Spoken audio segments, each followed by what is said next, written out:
It gave me Gnome 7 vibes. I feel like it gave me New York vibes, and I'll tell you why. Because it had been a long time since I had stepped out of whatever vehicle was taking me to the venue for the battle and seeing a line of people that have not gotten into the venue yet. I think throughout my career, especially after we got out of New York, it was very much stay at the hotel till, it was almost my time to go. And then I would head to the venue and do a battle. I've literally walked into venues and then, did a battle 15 minutes later. That's how I did with Chilla Jones. I missed, every battle, got in there and so it was awesome to be, to hop out of a shuttle van and nobody's in the venue yet.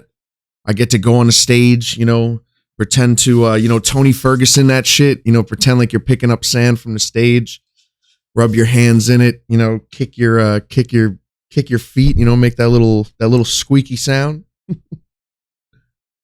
Oh my God. I went off the mic. I tell you right now, I'm not even kidding. I know we talk about tacos and we talk about how I'm still fat, dude, I've been doing so good. I was intermittent fasting for like weeks, dude. I fell off the rails the second I got there. Dude, I accepted that I was going to look more, fatter than usual. I was in there and I had you in your bag. Thank you, man. I mean, holy shit, dude. Let's get into it, man. First of all, I really don't recap cards that I'm on because I'm never, paying attention to the battles before my battle and even after. But me, man. I know if you guys have been here for a while or you guys saw me at the event and you know that I stream and you want to check it out. I'm very non-biased with my own battles, so I'm going to give you, the exact assessment as if we were not talking about me. And, that's about it. You kind of look like a guy I battled once. Yes, man. Yeah, I think you look familiar. Yes. Yes, man. You're that man from, where did we battle in? Minneapolis. Yes, Minnesota, Minneapolis, Maryland. Yes, that's where we fought. So yeah. I'll recap. I'll recap exactly how I feel this happened. Right. So first round. First of all, let's talk about the real shit. Right. Let's talk about the real shit. I don't win coin tosses. I don't win coin tosses. 9 years on camera battle rap. I think I've won maybe 3 out of 30 battles. Maybe 3 out of 30 battles. Ain't you in the coin toss versus Geechee? Sadly.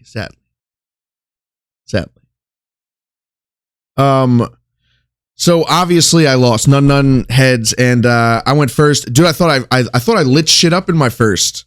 It was a solid round. I feel like I don't know, man. I feel like I have too much expectations in the first rounds. I feel like I personally feel like I don't truly get into my last few battles until I'm in the second round. I feel like my first round is kind of like a dump, an adrenaline dump. And then the second round is kind of where I get back on my feet and like whatever happens. But we were hitting hard. We were hitting hard in the first round. We finish and it's Nunn's turn. And, if you're talking from a reaction standpoint, every single bar that Nunn had was literally lighting the building on fire. Every single time, every single bar. It was literally hilarious. It came to a point where I had to hold my hands up. I literally held my hands up and was like, there is literally nothing I was like, okay, all right, okay. Let me interject on that though. And I'm going to explain why. And I believe Nunn said it before he ended the first. I remember him saying it. And then I feel like when I spoke to him after the battle, I feel like he told me that he still had around like 2 minutes of material in the first, but the first round was so long. It was so long and it was getting so much reaction that he literally just decided to stop it. Right. Rookie mistake, man. But, So here's the thing, right? I'm gonna be completely honest, right? In the building, it was a genius move. I had a couple Louisiana references. I had one or two like New Orleans references. The first round from Nunn, all New Orleans references, all Louisiana flips. States in Louisiana. Cities in Louisiana. The teams, the slang, the certain words they say, certain songs, certain artists. I mean, every single, and then, like I said, in the moment, it is genius. It is genius for an in the building type of situation, right? To where you look insane if you were to give me that round.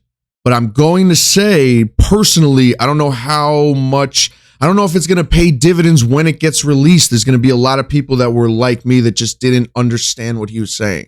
It was tailored for Louisiana. It was tailored for New Orleans and things around it. It was good. It was genius. It landed crazy.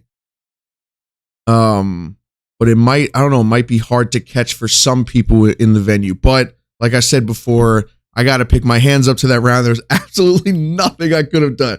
Nothing I could have done. I was like, all right, yep, you got this. All right. And let's be real, man. I thought that it was over.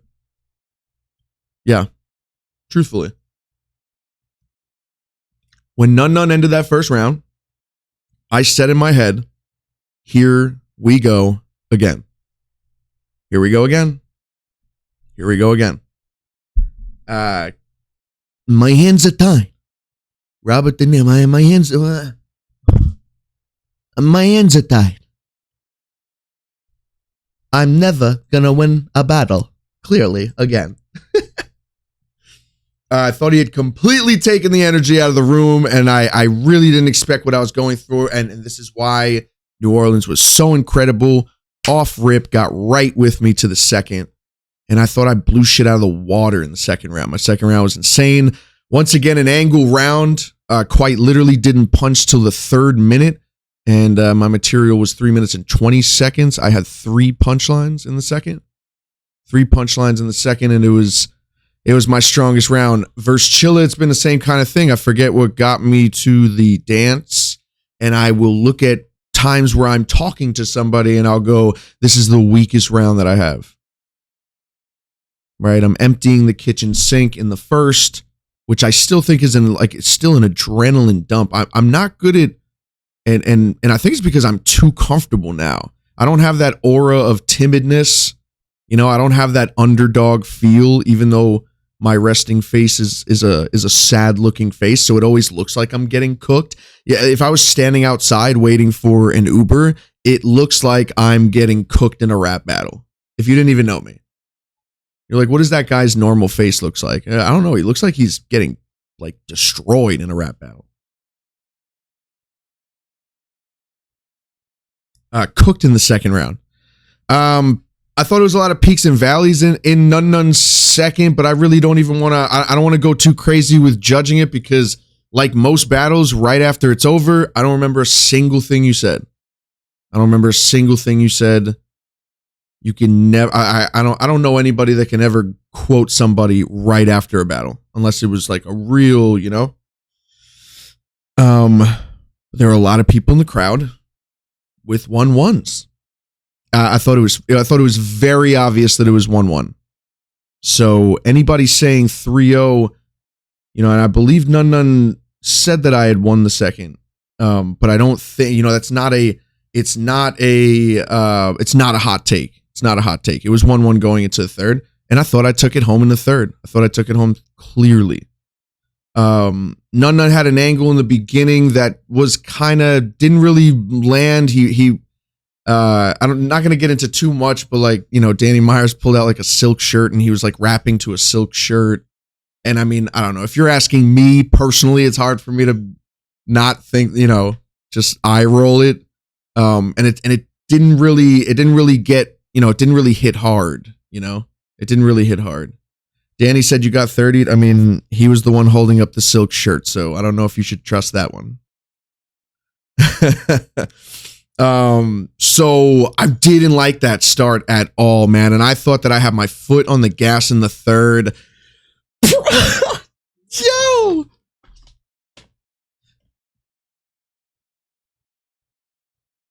I hit Nunn with bangers in the third, dude. In the third. Oh my God, man. I was wilding in the third. And I thought the same thing, even with the angle that he did, it was short. He didn't spend too much time on it. I would say 12 bars, that silk thing. But the way I judge battles, man, it's literally like every single bar. And even I gauge it when I'm rapping. Honestly, none, you know, they'll have 4 bars and I'll go, all right, he's winning this third right now. Okay. All right, he's up. Okay, no, he's not winning anymore. Okay, he's falling flat. Okay, that wasn't good. Or that didn't get that good reaction. Or so, you know what I'm saying? I try to gauge it as much as I can. Thought I took it clear, man. I thought I took it clear. And I think there's going to be a lot of people when the battle drops that's going to look at that first round and go, what are they reacting to? You know, I said the same thing. And I have to personally stop this. And I have to stop this right now. I don't like how, like I said, how comfortable I am on stage. I talk too much now. I like talk while it's not good. And for me, it's like good banter between the crowd. But I had a different type of like not giving a fuck about what my opponent says. And it's not that I'm like, it's not that I'm affected by it. But, you know, there's literally things in the crowd that are said. And I'll, you know, respond to the crowd. Lighthearted, but I don't like it personally. I was thinking about it and I was like, man, I feel like I was probably talking too much. Talking too much during that Nunn round. But yeah. 2 and 3, man. 2 and 3. And I think you can just about give me every round. That's how I felt with Chilla. I think if you wanted to give me 2 rounds, you could do it any type of way. 1 and 2, 1 and 3, 2 and 3. And I felt it's the same thing with Nunn. You know? It depends who you ask, you know? But battle of the night until the Bardashians and Shuneral, didn't watch it. I really didn't watch anything, man. I didn't watch anything, but I heard that was battle of the year. So I'm like, you did great over the weekend. The culture very proud of you. Thank you. Thank you for being there. Listen, you know, this was one of the better. I was eating too good. It was bad. It was good, but it was bad. It's bad eating because it tasted very good. So yeah, man, yo, this weekend was incredible. And I've been in this shit for a long ass time. And the more I go to events like that and talk to people in the physical realm of battle rap, man, I don't know if you're ever going to see me on Twitter again. No cap. I think Twitter has officially became a place to automatically share YouTube uploads to. It's so outside of the realm of what the battle world really is that it is almost pointless to possess on my phone or speak to. You know, I come back from an unbelievable weekend, you know, and I hop on Twitter, you know, a little happy to be here type of post, and then you just immediately see puh, and you just ugh. Meh. Basura. Trinidash. It's good people on Twitter.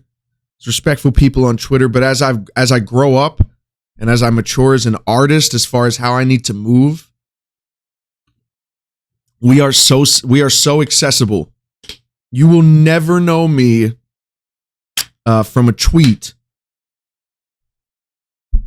over knowing me through this, right? And I do this all the time. You don't need to see me tweet. You don't need to see me type out my opinions.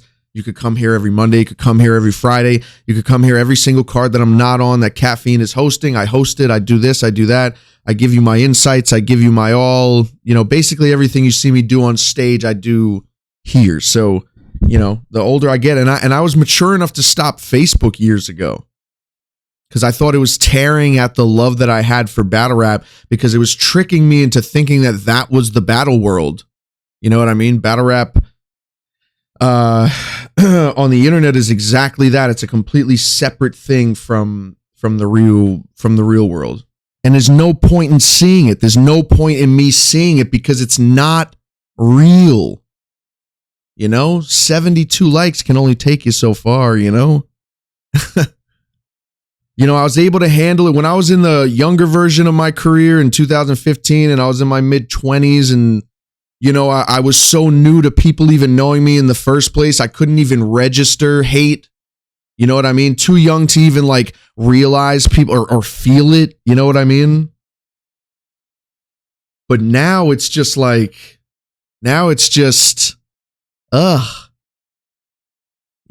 such an incredible 4 days. Such an incredible 4 days. It's been a rough 2 years, man. Rough 2 years. There. And it's been a fight. It's been a fight here between me saying, I'm doing okay. Everything's fine. And then heading to, the internet and the clouds going over and me going, I'm crumbling. I'm failing. My career's over. That tournament ruined my career.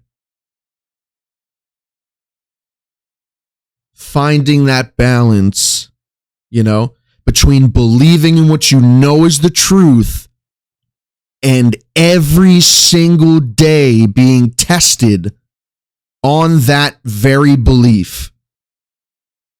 Testing your mental strength every day. Are you sure you believe that? You sure you believe you're good? You sure you believe you're still who you can, be? You sure you're able to still do that? To still perform at a high level? And for the last 2.5 years, I've had to build up my own confidence every single time. Every time you walk in there, get up on stage, Beasley goes, how many people with you? Yada, yada. Okay. All right. Then, Mike, who are your plus? Hey, I don't know. Nobody. Just me. It's kind of always been there, It's always been that case. Solo. Shutting my mouth for so long when I feel like I've won battles over the last couple of years and just always knowing why you just won't give me that recognition for that one, childish thing.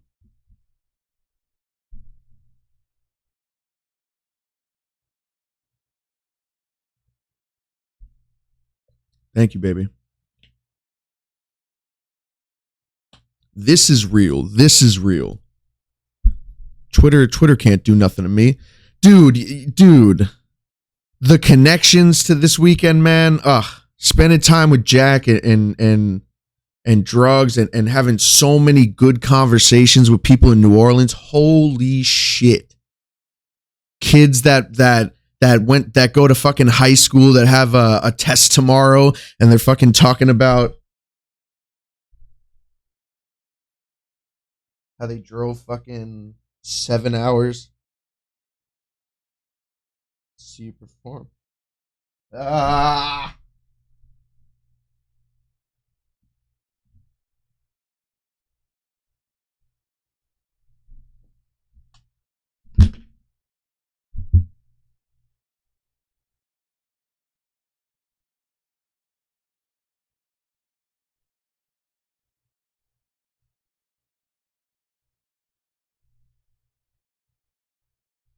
Give me a second.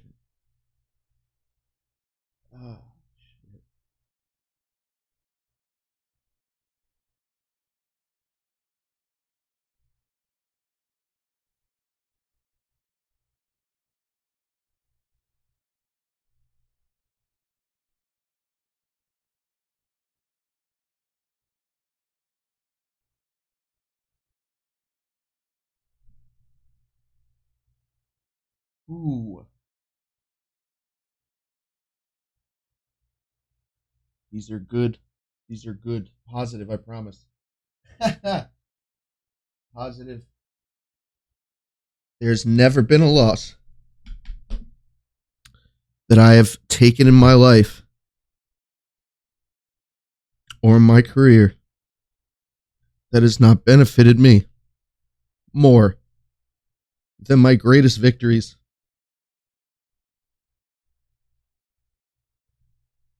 And over the last couple of years, I will forever pat myself on the back for my resilience, for my wife's resilience, and for my family. This is my life. Everything you see, you think I care about this? I'm not embarrassed about this. Never be. I can never be embarrassed. This is my life, and you get to see it play out. And for the people that have stuck by me since that tournament, thank you. You're a tough motherfucker, too.